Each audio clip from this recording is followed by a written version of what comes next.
हनुमान जी को भगवान राम का सबसे प्रिय भक्त माना जाता है। हनुमान जी भगवान राम से बहुत प्रेम करते थे। जब श्री राम अयोध्या के राजा बने तब हनुमान जी दिन रात उनकी सेवा में लगे रहते।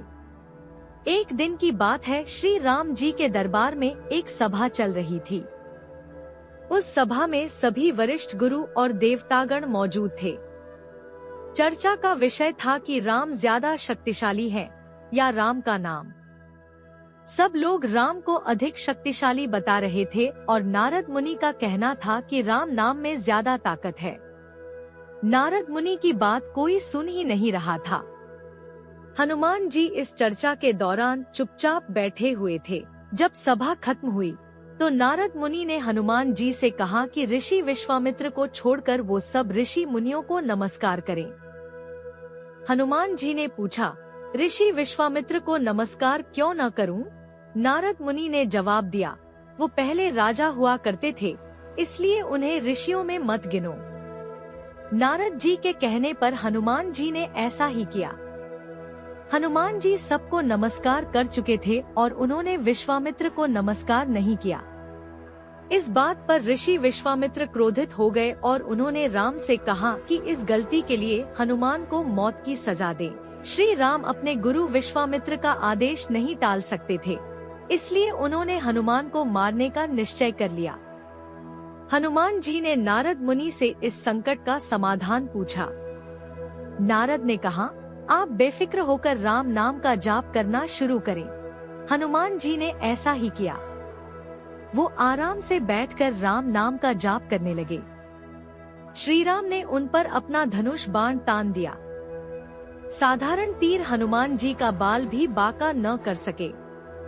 जब हनुमान जी पर श्री राम के तीरों का कोई असर नहीं हुआ तो उन्होंने ब्रह्मांड के सबसे शक्तिशाली शस्त्र ब्रह्मास्त्र का उपयोग किया, लेकिन राम नाम जपते हुए हनुमान पर ब्रह्मास्त्र का भी कोई प्रभाव नहीं पड़ा। बात को बढ़ता देख नारद मुनि ने ऋषि विश्वामित्र से हनुमान जी को क्षमा करने को कहा।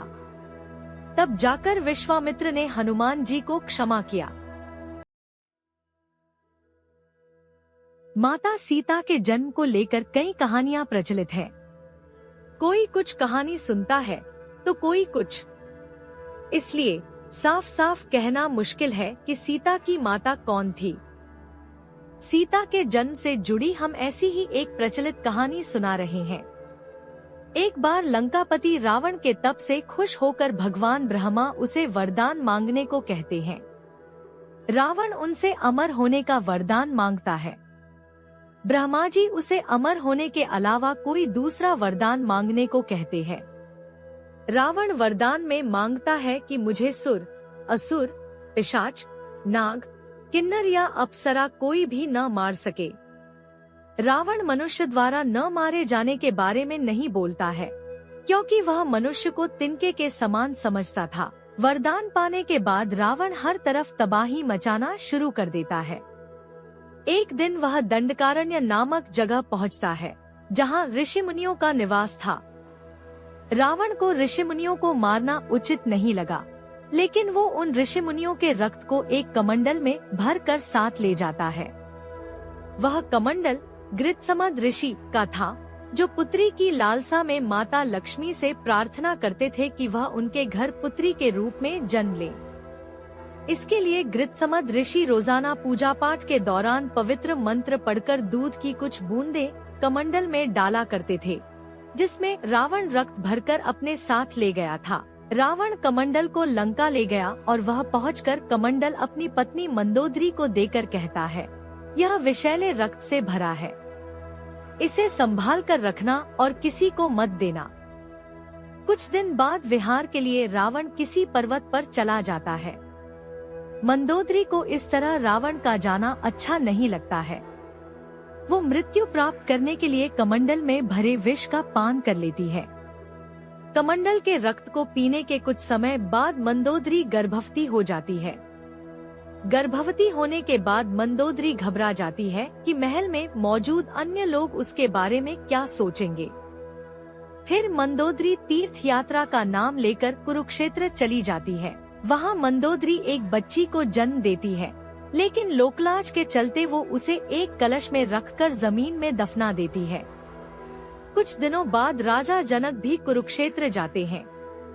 जब वह जमीन में हल चलाते हैं तो उन्हें वहाँ कलश मिलता है जिसमें मंदोदरी ने बच्ची को रखा था। बच्ची को कलश से निकालते ही आसमान से फूलों की वर्षा होने लगती है और साथ में आकाशवाणी भी होती है। आकाशवाणी में राजा जनक द्वारा उस कन्या के लालन पालन की बात कही जाती है। हल के सीत, हल के आगे का नुकीला भाग से टकराने की वजह से कलश मिला था, इसलिए राजा जनक ने कन्या का नाम सीता रखा। रावण के बारे में हर कोई जानता है। वह राक्षस वंश का था और उसके द्वारा की गई गलतियों के कारण हर साल दशहरे के दिन रावण दहन भी किया जाता है। वैसे क्या आपको मालूम है कि महान विद्वान और पंडित होने के साथ साथ रावण भगवान शिव का परम भक्त भी था। एक बार की बात है, रावण ने सोचा कि क्यों न अपने आराध्य शिव जी को प्रसन्न किया जाए। यह विचार कर वह तपस्या में लीन हो गया। बहुत समय तक तपस्या करने के बाद भी शिव जी प्रसन्न नहीं हुए, तो रावण ने अपना सिर काटकर शिव जी को अर्पण कर दिया। इसके बाद उसका सिर फिर से जुड़ गया।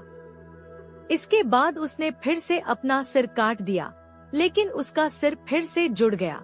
इस तरह एक एक करके उसने 10 बार अपना सिर काटा और हर बार उसका सिर जुड़ जाता। रावण की इस तपस्या को देखकर शिव जी प्रसन्न हो गए और उन्होंने वरदान के साथ ही उसे 10 सिर भी दे दिए। इस तरह रावण का नाम दशानन पड़ा।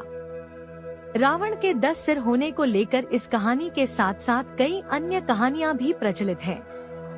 ऐसा कहा जाता है कि रावण के 10 सिर नहीं थे, वह सिर्फ 10 सिर होने का भ्रम पैदा करता था।